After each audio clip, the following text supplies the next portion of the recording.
le conseiller en gestion de patrimoine indépendant. Un généraliste au service de votre patrimoine. Un généraliste. Comme un médecin. Pas idiot. «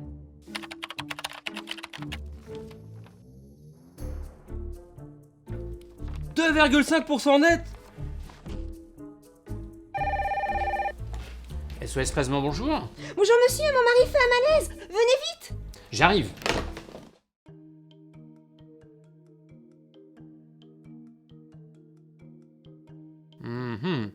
Votre mari fait une non-performite aiguë. Tout va s'arranger. Vous avez besoin de diversifier un peu. Une dose de fonds patrimoniaux, une dose immobilier.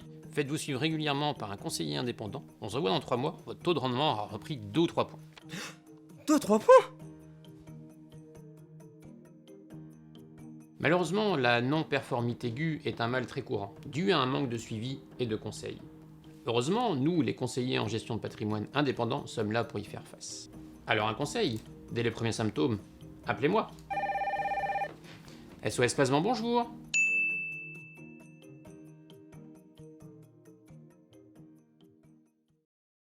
Bonjour, mon nom est Marc Bachan, professeur de fiscalité au département des sciences comptables à l'Université du Québec à Trois-Rivières. En mon nom personnel, ainsi qu'au nom de mes collègues Nicolas Boivin et Nicolas Lemelin, j'aimerais vous souhaiter la bienvenue à cette première capsule de cette première semaine de notre MOOC. Cette semaine, nous allons présenter, échanger, mesurer nos aptitudes à œuvrer en matière de finances personnelles.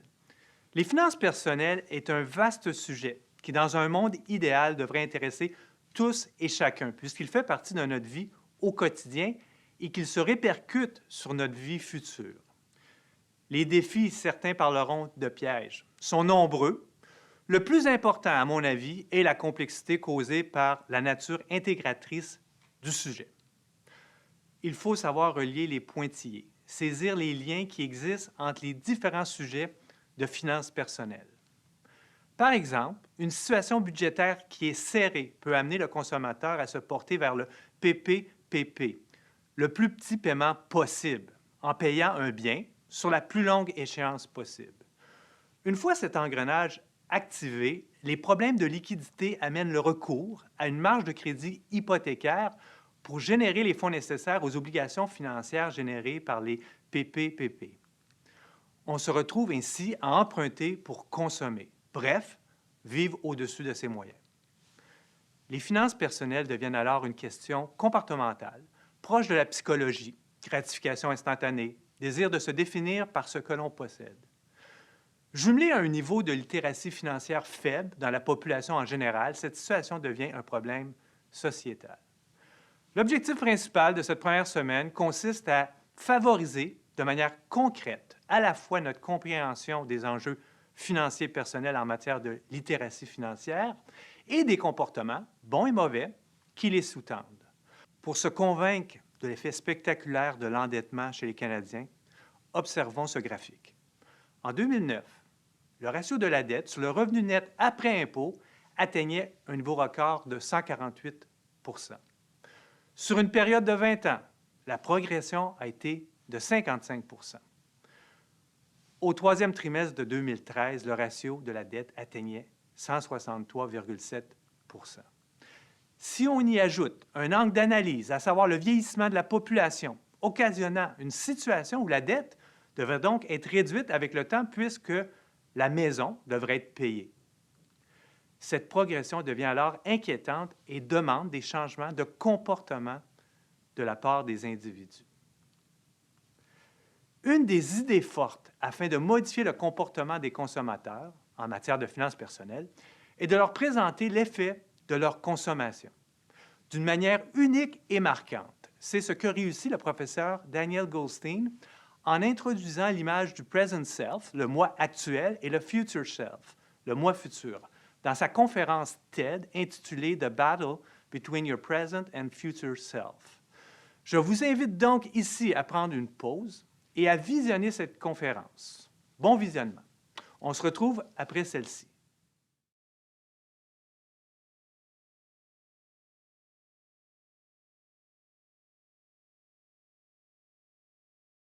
Tel que brillamment présenté par Daniel Goldstein, nos actions actuelles influencent nos conditions de vie futures.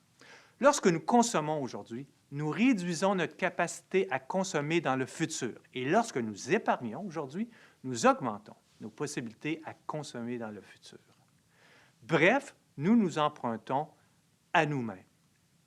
Illustrons, par un exemple, un des pièges le plus répandus en finances personnelles, la location perpétuelle d'un véhicule. Parlons de Marie Trottier, qui souhaite faire l'acquisition d'une nouvelle voiture, une Golf toute neuve, une belle voiture. Le coût de la voiture, 25 455 $, taxes incluses. Normal d'en financer l'achat puisque le plaisir de conduire une telle voiture durera plusieurs années. Du coup, les taux de financement sont aussi abordables, 1,9 % sur 48 mois, ce qui nécessitera des paiements pour Marie de 551 $ par mois. Marie Trottier trouve le versement mensuel élevé, ce à quoi le vendeur s'empresse d'éliminer tout souci en lui proposant plutôt une location. Comme par magie, le montant du versement fond comme neige au soleil. Marie est heureuse de verser 291 $ par mois pour assurer une location pour une période de 48 mois. Elle se dit qu'il sera toujours possible d'acheter sa voiture au terme de la location dans 4 ans. Nous voilà 4 ans plus tard, le contrat de location est échu et Marie doit débourser une valeur résiduelle de 12 926 $ si elle veut devenir propriétaire de sa Golf. Puisque la voiture est maintenant usagée, le taux d'intérêt pour financer la valeur résiduelle sont moins intéressants. Le taux est de 6 % sur 36 mois. Marie Trottier devra donc débourser 393 $ par mois pendant 36 mois pour devenir propriétaire de sa Golf usagée. Le vendeur rappelle à Marie qu'elle pourrait aussi retrouver une toute nouvelle Golf qui sent encore le neuf en location pour des versements mensuels de 291 $ par mois pendant 48 mois. Quelle aubaine! Le choix est facile. De cette façon, Marie assume perpétuellement, à chaque changement de voiture, plus de 50 % de la dépense la plus importante d'un véhicule, sa dépréciation, son amortissement. C'est à ce moment que Marie Trottier tombe dans le cycle infernal de la location perpétuelle.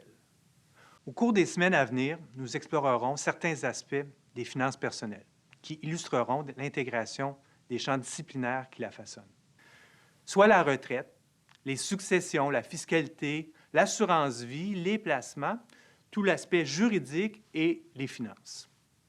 Cette semaine, nous étudierons ensemble les méthodes de calcul, comment savoir si vous avez assez épargné pour prendre votre retraite à 62 ans ou à 65 ans selon vos objectifs et aspirations, la consommation et la pression qu'elle exerce sur la capacité à épargner, les contrôles et les outils financiers pour vous aider à atteindre vos objectifs.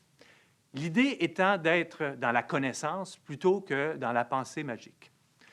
Finalement, dans l'esprit de la bonne volonté qui nous anime en ce début d'année, je vous proposerai une liste de 10 résolutions payantes pour cette nouvelle année.